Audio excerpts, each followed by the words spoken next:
21 नवंबर 2013। एक एशियन लड़की एक बेड पर बैठी हुई है। उसके आसपास बहुत सारी लाइटें लगी हुई है और एक कैमरा उसे शूट कर रहा है। उस लड़की के चेहरे पे थोड़ा डर है और थोड़ी एक्साइटमेंट। तभी वहाँ पर एक दरवाज़ा खुलता है और एंट्री होती है लेटेक्स स्टील की। जो लेटेक्स स्टील है उसकी हाइट 7 फुट है।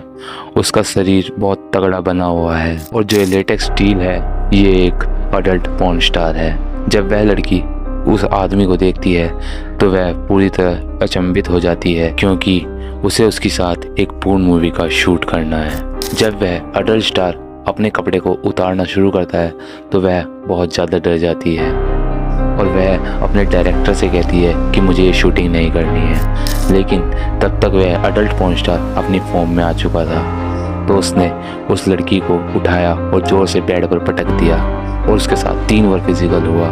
वह उस लड़की के साथ इतनी बुरी तरह फिजिकल हुआ कि वह लड़की 3 दिन तक चल भी नहीं पाई। और 3 दिन बाद उसका प्रोड्यूसर उस लड़की के पास आता है और कहता है आपका कल को एक और शूट है। जो लड़की ठीक से चल भी नहीं पा रही थी उसे पता लगता है कि उसकी शूटिंग अगले दिन है।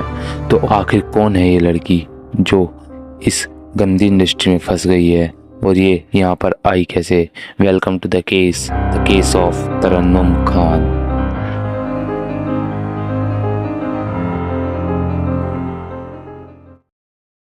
बांग्लादेश जमालपुर, वहाँ पर एक अबरार नाम का आदमी रहता है। उसके 7 बच्चे हैं। उसके तीसरे बच्चे का नाम तरन्नुम खान है। जो अबरार खान है वो अपने घर पर टेलर का काम करता था। उसने अपने काम में मदद के लिए एक नौकर भी रख रखा था जिसका नाम था रफीक। जो तरन्नुम खान थी ये अपने पिता की मदद करने के लिए अक्सर दुकान पर जाया करती थी। इसी दौरान रफीक और तरन्नुम के बीच सेक्सुअल टेंशन बिल्ड होने लगी। इसी के साथ उन दोनों के बीच प्यार हो गया। प्यार होने के कुछ समय बाद वे दोनों आपस में फिजिकल हो गए और जब भी उन्हें समय लगता या मौका पाते वे आपस में फिजिकल हो जाते थे। रफीक और तरन्नुम का ये चक्कर 6 महीने तक चला। उसके बाद जो तरन्नुम खान थी वो उससे बोर्ड और सेटिस्फाइड हो चुकी थी, तो इस वजह से उसने किसी दूसरे मर्द को ढूंढना स्टार्ट कर दिया था। फिर तरन्नुम खान ने उस कादिर के साथ संबंध बनाने शुरू कर दिए। उसके साथ उसने कई बार संबंध बनाए, लेकिन कुछ दिनों बाद अबरार खान को उसके संबंध बनाने के बारे में पता चल चुका था। इस वजह से वह बहुत टेंशन में आ चुका था। तो उसके घर में से किसी ने एडवाइस दी कि तुम इसे आसपास के खाड़ी देशों में भेज दो, वहां पर ये कुछ काम करेगी, कुछ पैसा लाएगी और जब ये काम करेगी तो बिजी रहेगी। तो इस वजह से इन सब चीजों से इसका ध्यान उठ जाए। अबरार खान को उसकी ये एडवाइस बहुत अच्छी लगी, तो अबरार खान ने एक एजेंट को ढूंढना शुरू कर दिया जो उसकी बेटी को आसपास के देशों में नौकरी दिलवा सके। तो एक दिन एक अखबार में उसे एक एजेंट का नंबर मिलता है, तो वह उस एजेंट के पास जाता है। वह एजेंट उस लड़की को सूडन भेजने की बात करता है और इस बात को सुनकर अबरार खान खुश हो जाता है और वह इन सब चीजों के लिए मान जाता है। तो इन सब चीजों को सुनकर कहीं ना कहीं तरन्नुम भी खुश हो जाती है, तो वह अपने विदेश जाने के लिए अपने कागज को पूरा करती है। 14 अगस्त 2013 ढाका से सूडान की तरफ एक फ्लाइट टेक ऑफ करती है। उसमें तरन्नुम खान होती है और उसके साथ 13 लोग और होते हैं। जब वह सूडन एयरपोर्ट पर लैंड करते हैं तो वहां पर उन्हें एक एजेंट पिक करता है और अपने घर पर ले जाता है। वहां से जो एजेंट है उन सभी 14 लोगों को अपनी अपनी जगह पर भेज देता है। तरन्नुम को एक सुलेमान कादी नाम के आदमी के घर पर झाड़ू पोछे और खाना बनाना ये सब का काम मिला था। तो वह काम पर जाती है और जो काम होते हैं कपड़े धोना, बर्तन मांजना, खाना बनाना, इन सभी काम को अच्छी तरीके से करती है। तो एक दिन सुलेमान कादरी के घर पर 4 लोग आते हैं। उन 4 लोगों में 2 चाइनीज लड़कियां थी और 2 अफ्रीकन निगरो थे। तो सुलेमान तरन्नुम से कहता है कि तुम इन सब के लिए खाना लाओ, इन सब को ध्यान रखो। तो वे चारों लोग आपस में पार्टी कर रहे थे और जो तरन्नुम थी वो सब उनका ख्याल रख रही थी। अब आधी रात हो चुकी थी, तो सुलेमान कादरी तरन्नुम को कहता है कि तुम जाओ और सो जाओ। तरन्नुम अपने कमरे में जाती है और वह सो जाती है। कुछ देर बाद उसे थोड़ी अजीब सी आवाज सुनाई देती है, तो वह उस आवाज को फॉलो करते हुए वहां पर पहुंच जाती है। तो वह देखती है कि उस कमरे में वे चारों लोग जो पार्टी करने आए थे वे आपस में फिजिकल हो रहे थे और बहुत बुरी तरीके से फिजिकल हो रहे थे, और जो सुलेमान कादरी है वो इसे रिकॉर्ड कर रहा था।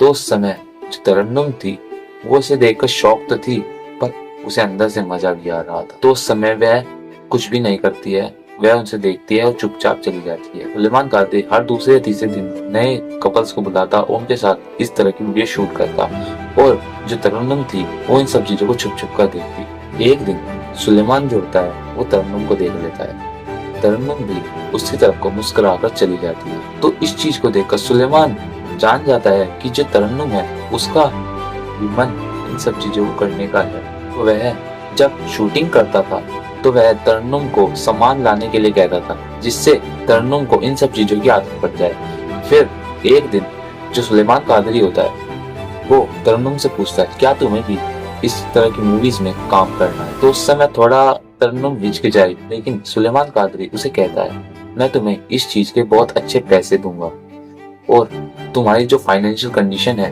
वो बहुत हद तक सुधर जाएगी।